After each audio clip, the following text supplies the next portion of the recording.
So you want to buy property, but you are not sure where to start. Today, I have the solution for you. We're speaking to Antoinette from Entourage, all about the buyer's advocacy that they offer there, the journey that you can go on to buy a house, and also if you're getting divorced, if you're separating, what a buyer's advocate can do for you. This is one absolutely not to be missed. So tell your friends. Let's go. The Happy Money Journey team want to begin by acknowledging the traditional owners of the land on which we meet today. I'd also like to pay my respects to elders past and present. Welcome to my Happy Money Journey. I'm Phoebe Blamey, award-winning finance expert and founder, here with practical strategies and inspiring stories to help you take charge of your finances and live your best life. Let's dive in, because your journey to financial freedom starts now. Today's episode is sponsored by Entourage Finance and Property. Entourage is a finance and property advisory business whose mission it is to help Australians grow their wealth through property. With services including home loan lending, buyers and vendors advocacy, and car finance, Entourage supports Australians in achieving their home ownership dreams. Everything we talk about is general in nature. Specific advice to you can only be given by a finance professional. So if you need someone, reach out. So today we've got Antoinette Sagaria. She's the amazing buyer's advocate from the Entourage Group, and I can't wait for you to listen to this one. So tell us a little bit about yourself. What do you do? So I'm a buyer's advocate or buyer's agent at Entourage. Essentially, we look at it as property advisory. It's not so much the transactional side, or it is in terms of, what we do on the day-to-day, but our point of difference is really that we look at property as being holistic and that it's a holistic asset. We don't want to see it in isolation to everything else in someone's life. So we do give advice on buying, selling, and building a portfolio, property management, etc. We don't offer property management, but we have all the contacts to create your entourage, essentially. Love a pun, so there'll probably be a few. I've been doing this for the better part of 20 years now in different forms. So I started out working with high-net families that had lots of properties, we'll say, or a lot of their wealth was tied up in properties, and a lot of them were legacy properties. So properties that they've held for a really, really long time. And there was a need really for them to assess whether or not they were worth holding, developing, divesting. So I took a real interest in succession planning and family dynamics. So I learnt a lot in the commercial and residential space. I personally took care of, would have been around sort of 30 or 40 renovations from $100,000 renovations all the way to $4 or $5 million renovations and developments. And this was assisting clients as well as friends, family, and myself. So I was really lucky to start very, very young in the industry, and it's something that has been the lifeblood of my family as well. So I certainly understand, how family dynamics play into investment and holding assets long term. And eventually I hired actually a buyer's agent to assist me with purchasing my principal place of residence. I got someone to bid for me. I realised that I was going to be way too emotional about it. I was going through a very difficult time, and he was phenomenal. I really, it made such a difference having him there. So we got to know each other, and he became almost like a mentor. And at some point he said to me, look, why don't you come work for me? Why aren't you doing this in a more, public sphere, or working for other people other than these family groups? And so I did, and I learnt a great deal. He was a phenomenal mentor. Is he still a buyer's agent? He is, yes. Who's he? Nick Dell. Oh, I know who he is. Oh, yeah. Right. He's fantastic, a really wonderful guy, and worked with him for many years, and then eventually decided to go out on my own, we'll say. But I knew Damien Roylance many different ways. There's talk about 6 degrees of separation. I don't even know if there's 2. If we're looking at a chart, then it'd just be he's the centre of the universe, and there's all these spokes coming out. So, and he's phenomenal, and had always said it'd be wonderful to have finance and property in the same, or under the same umbrella, we'll say. And that was a dream come true in the end. We took a little convincing, but eventually it was too good to refuse. And that started in 2019, the end of 2019. Which would have been a great place to start, because then you're about to be like, everything looked a bit miserable from sort of December through to March of 2020, and then all of a sudden property just took off like a rocket. So that must be great for you. Well, to be honest, we hit the ground running, and even, that December, January period, we already started to see how great a benefit it was going to be to the Entourage Finance clients. Oh God, yeah. And, we were really excited to see what 2020 was going to bring. And I still remember the day, it was March 23rd, which was the last day that you could be in the office and you had to go work from home. And I was the last one to leave the office, and I had my head in my hands and I'm like, my God, is the world going to end? Where are we going? What's going to happen? I've just started this business. And I think it was maybe 2 weeks of feeling a little flat. And then I have never worked so hard in my life. That was genuinely, when people say working 18 hours a day, that was 18 hours a day. It was crazy times, wasn't it? Yeah. So if I'm an Entourage client, I can come and see you as well, basically. Absolutely. So I can go to Natalia, get my mortgage. There are people there, but, Yeah, any of the brokers, Any of the brokers introduce you. And what's your process when you first meet someone? What's your process when you...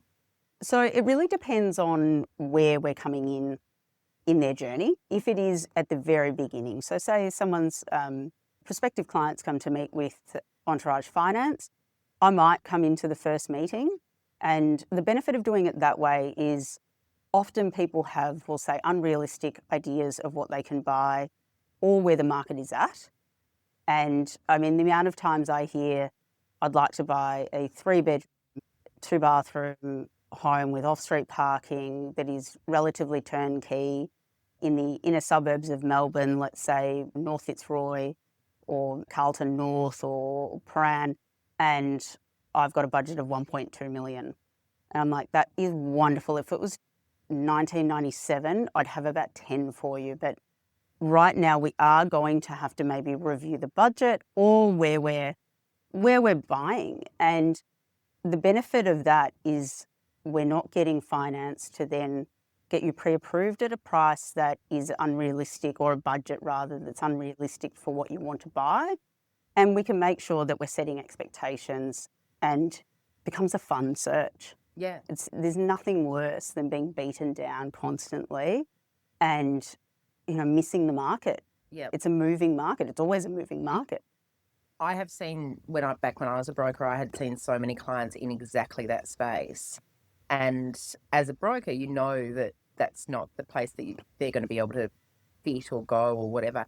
And having that buyer's advocacy come in and just take over is such a good thing, because it works so well for the client to be able to find exactly what they want in that budget. I love that.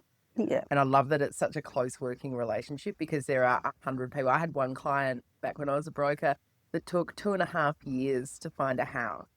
Wow. Pre-approved, just went on and on. Yeah, and that's the thing. We can come in after, say, a few attempts where a client has gotten to the point of needing reapproval and they've missed out, and then we need to realign and make sure that they're aligned. Yep. As well. Often when it's a couple, for instance, they'll have different ideas of what's important to them, and they think they're aligned, and it's not until we're asking them to put their money where their mouth is and we're going to auction that we realise that, that not open plan kitchen or the renovation that they're going to have to do afterwards is something that one of them feels, less comfortable with. Communication is really important, and making sure that they are aligned to be able to buy successfully.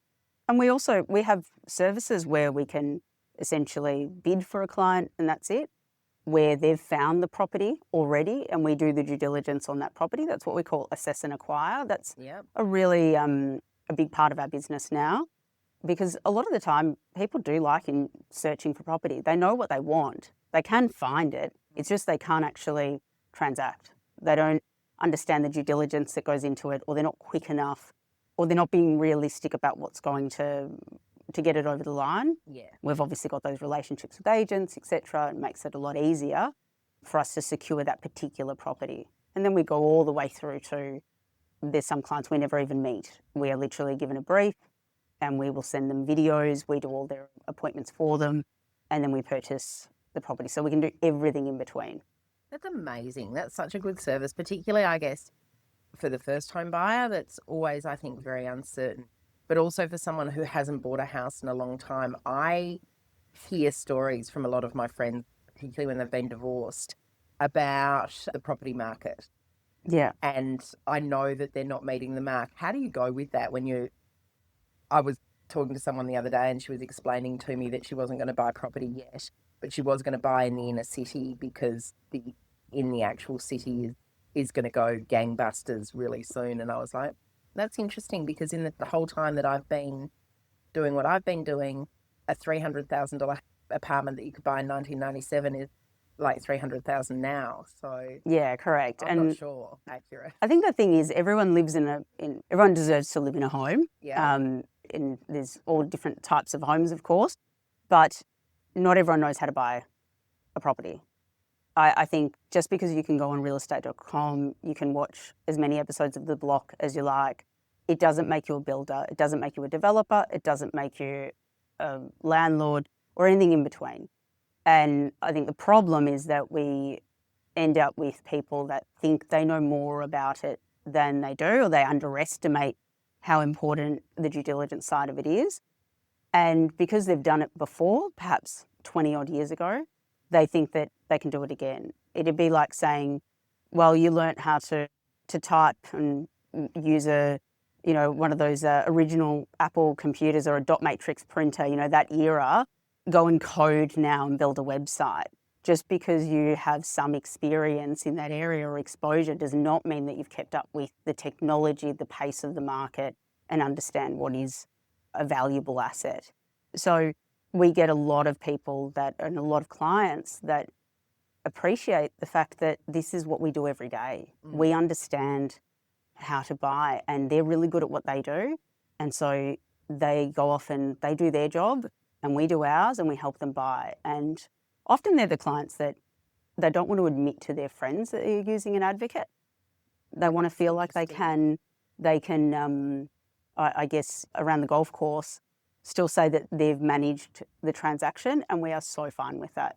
We will stay in the background. We can be as anonymous as you need. We don't need our name in lights.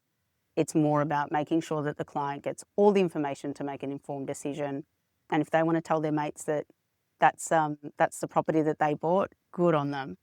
And with divorces and separations are becoming far more prevalent, especially after COVID, I like to call those buyers first-time buyers. Yes. They're not first home buyers. No. They're first-time buyers. Yeah. They've bought before, but they've not bought themselves. And so it's a really different experience for them. And we're really cognizant of the fact that someone has likely lived a relatively comfortable life, for instance, or, they've had stability, and then their wealth is halved and they're starting again and they're having to do it all on their own.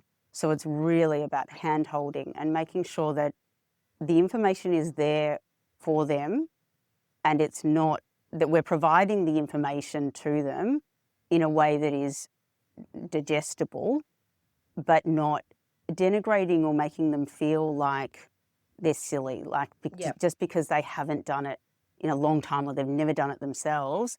We're not making them feel immature or naive or ignorant. It's more that the information's just never been provided to them.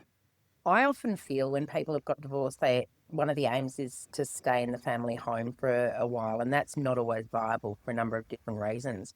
But part of that is the fear of buying the wrong property, really, and not getting it right. I know, particularly in that kind of eastern suburbs area, when people move and they move into another property, it could be a property that ends up being really high maintenance or in the wrong spot or not being what they need it to be. Yeah, it's taking them out of their community. Yeah. It's if they've had a family home in wherever it might be, at the moment I've actually got a client that has recently gotten divorced. They had a family home it was Clifton Hill. They're now having to move to Preston, which is not that far away, but it is still outside of their community. And they've gone from, a lovely house to a large villa unit, but it's a very different lifestyle, and it's trying to get them to feel excited and relieved that, this chapter is over in their lives and that they're starting a new one, and making sure that whatever they buy is going to be suitable for their lifestyle and also a safe asset for them, because ultimately it is still going to be their nest egg. And we do a lot of work with family courts. A lot of my work comes from family law barristers and solicitors. As far as I'm aware, I'm the only advocate that is put on court orders to be able to assist clients in vendor advocacy. So this is where essentially you've got people that are separating, and it may be that they agree to bring us in, that it's suggested by one party, or that it gets to a point where they've gone to trial and they're getting nowhere. They've spent hundreds of thousands of dollars in some instances, and they can't decide on how their assets are going to be divided. And so it can be mandated that I have authority to sell their assets or guide them through that process or assist them in dividing them. So if there is one that really wants to keep, say, the family home or one of their assets, that we can negotiate on behalf of both of them, so we're not working for either side, to ensure that all the communication comes through us and we're not sending letters from lawyer to lawyer that's costing, $500, $1,000 at a time. The amount of money that we're able to save those clients and, give them peace of mind that they can actually talk about these things and they're not on the clock. Yep. And the best part is that it doesn't cost anything to have us involved in that process. We take a portion of the agent's commission. I love that. And I would imagine that you're getting that client the best possible outcome. Because there's a common assumption that best possible outcome is always from auction. But I've seen so many auctions that I would be devastated if my property was sold for that. Yeah, we're getting the property ready for sale. So we go in, we meet the clients often separately when they're for various reasons. We put a WhatsApp group together with each of them. We'll assess the saleability of the home.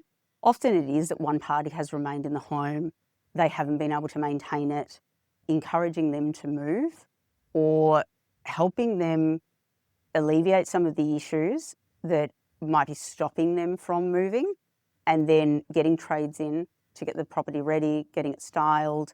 If they are living in the home, giving them advice as to how it needs to be kept, and then project managing the sale from there. So we are the point of call for the agent, and anyone who's coming through the home, we are notified, and we are sitting in the background and making sure that they engage, employing the right strategy, that it's not just cookie cutter, and that they are sensitive to the fact that this is a family breakup, and that, there is a great deal of emotion. Yeah. And ensuring that each party is safe and satisfied with the outcome. And we do try and get them involved as much as possible, but we do have authority to overrule if we need to, which means that we can keep the process moving. Yeah, that's really good too. Yeah. Because I think sometimes, and we had Sally Ann Hartnell, who's a divorce coach, on at the beginning of this season, and she spoke about, try not to keep the family home, in fact, because it's probably going to be something that, exactly what you just said, can't maintain, highly emotive and potentially unaffordable as well. Yeah. And I see that circumstances a lot with current clients, and having someone in there to be able to do that override every so often and take out some of the emotion and make it more of a process-driven thing, I think, if I was in that position, would give me extreme, but also not having to deal with the real estate agent yourself. Absolutely. And, they're not being that one party is more friendly with the real estate agent or that they know more. It's often the case that one side will have more, I think, financial knowledge, and it starts to undermine the process. Yeah. So having that third party that is really just focusing very much on the sale of that property or an investment property, and that can take the emotion out of it, but that's sensitive to that emotion. The amount of conversations where, you know, we've cried on the phone for 10 minutes, and I get emotional too. It's not, God, it's yeah. really difficult hearing some of these stories. You know, and then there's others. I had one, it makes me laugh, to be honest, but it was a really difficult situation. There were police involved. The husband had been quite violent, and so the wife wasn't able to go back to the home without police intervention. And they had been arguing about a barbecue that was given to them as a wedding gift, and the goldfish in the pond. And by the end of it, I picked up the phone and spoke to both of them separately and said, I'll buy you bloody barbecue and I'll buy you some new goldfish. You won't even know the difference, I promise you. But you're getting divorced, your life is in disarray, and you're worried about something that was a wedding gift, and that's only going to be a memory of all of this hardship anyway. And you've spent how much on legal letters about something so minor? Yeah. And I'm like, what about your children? What about everything else? And they both got emotional in those conversations, and they realised that it had just gotten so difficult, and they were so micro that they'd lost sight of the bigger picture. And, we were able to redirect them so that they could start to get excited about things. Yeah, which is good. Yeah. What a service to provide. That is amazing. Yeah, and we've 'Cause I gone can on to see help a lot that, of them. yeah. Yeah, sorry. I can see that kind of going through a process of absolute enemies to now we've just moved on with our lives. Yeah, and they do, the great thing is they do actually, a lot of the time they'll be resistant to our assistance, especially if it is on court orders where, they didn't necessarily want us involved, and they'll be resistant at first, and by the end of it, they're so grateful for the service and for the support, and to have someone that will listen as well. Yeah. I honestly feel like a psychologist most of the time. If property ever fails me, I know I've got a different pathway. And we've gone on to then help them with purchasing their next home, with selling investments that might not have been on the court orders. We've got some really long-standing clients that have come from what started as a very combative and resistant process. So it's really good. That is incredible. Yeah. That is absolute. I love that. That's amazing. Talk to me a little bit. We were talking before we started recording about generational wealth and inherited wealth and property. Talk to me a little bit about that. A lot of the work that we do is obviously with family groups where it might be a first home buyer. For us, whether I'm buying a property that is $600,000 or $6 million, I mean, I can tell you which one I prefer walking through, but for me, the work is exactly the same. The service should be the same. The priority given to the client is the same. And it is often people gifting money to their children, and adult children, mind you, that is where we sort of come in, and it's been on the advice of the parents that we're involved. And so we do get to learn a lot about succession planning and family dynamics, and it is certainly a point of interest for me.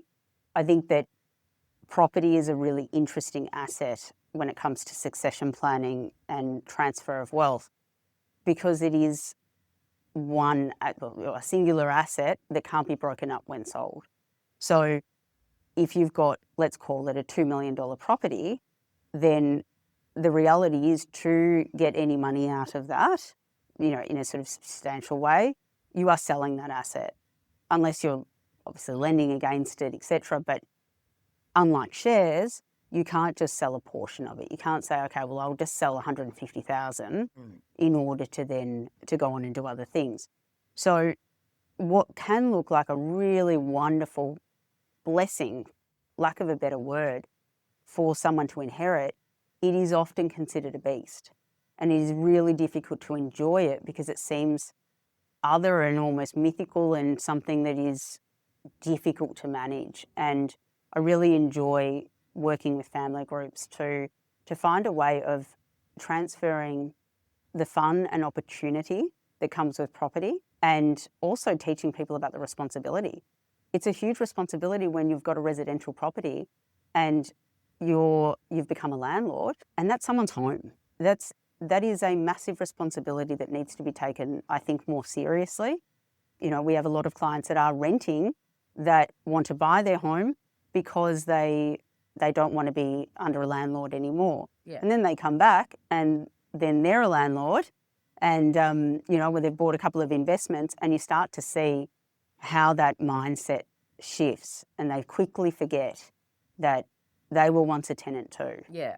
So They do quickly yeah. forget. When it comes to property investments, what are your thoughts? Would you buy an apartment? Would you buy a house? Would you buy in the place that you live, or would you buy interstate? I know that I being a Victorian landlord, it's becoming a more and more expensive thing. Particularly, I've got another property that's Airbnb, so short-term rental as well, and it's becoming almost onerous in Victoria. Would you suggest that I buy interstate? Like, It is. what are your thoughts? It's interesting because the laws here around property are near draconian in Victoria, and I think there are now 18 taxes attributed to owning a property that's not your PPR, which is insane. What I always say is that if you're buying a property, personally, I feel that you're buying something that is a tangible asset. I like being able to drive by my properties and say, I own that. If there's an issue, I can be a proactive and, I guess, present landlord from a distance with property managers. I'm not going and visiting my tenants, but ensuring that I maintain that property. So for me, I do like to purchase where I can see it, but I certainly see that there are incredible opportunities interstate, and it is something that should always be considered. In any advice given, I always say that we've got to look at the whole picture. We've got to say what are all the opportunities that you might have, and let's pick what fits your situation and what is best for your personality, for your budget, and for your long-term vision. There's no point in saying, okay, well, let's buy a property in Queensland or let's buy a property in WA because you're going to make a hell of a lot of money. Will you? Because are you comfortable with handing over control to a property manager? You're the sort of person that will be proactive with maintenance. Are you comfortable with having sort of tax advice and lawyers in other states? If you are, fantastic. There's great opportunities. If you're not, bring it closer to home. So I think for me, that's a really sort of strong starting point when we're looking at investments. And in terms of the types of investments, I think it, again, depends on what your overall strategy is.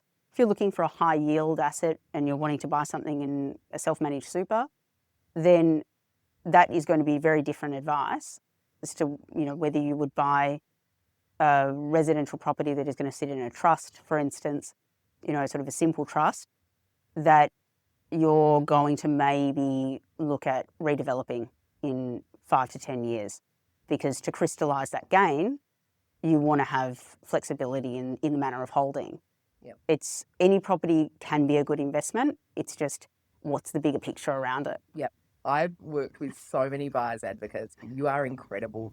The things you do, the lengths you've gone to, all the stuff around divorce, which is from experience one of the hardest things that you've got to do when it comes to your property. I just can't praise you enough. I think you've done. Thank you. You've built an amazing business. Thank you. What's the best financial decision you've ever made? It's a really good question. I think, to be honest, it is sticking to what I know and ensuring that I get the best advice possible when it's something that I don't. And really, it is that I know property really well, so I'm really comfortable and confident in buying property for myself as an investment. And I've always actively maintained a portfolio myself. But I understand that you really do need to diversify. It's not all about property. Almost say that through gritted teeth, but it is important to do so. And I do rely on wealth managers to maintain the other side of my money. And I do rely on lawyers and accountants quite heavily to ensure that I am in the best structures, that I have the best advice, things like binding financial agreements, making sure that your assets are protected in the way that your will is structured. The peace of mind that you get from that allows you to really go to the next level because it's just not a worry anymore. Having that great foundation and knowing that you've got a great entourage around you, told you I'd get another pun in, I love that. is so important to make sure that you can do what you do best and really enjoy your life. Yeah. You only get one. There's no millionaires in a cemetery. So, it should be that you can spend, you can enjoy, you can save, and you can leave a legacy. And I think that can only happen when you've got the right advisors around you. Fantastic. Thank you so much. All right, thank you. That was an absolute joy. Thanks again to Entourage Finance and Property for sponsoring today's podcast. You can find out more about what Entourage can do for you at entourage.com.au. The information shared on my happy money journey is for general informational purposes only and does not constitute financial, legal, or professional advice. While I am a financial educator, the advice given may not be suitable for your individual circumstances. Always consult with qualified financial professionals before making any significant financial decisions. The views expressed are my own and do not necessarily reflect those of any associated organisation. Listener discretion is advised.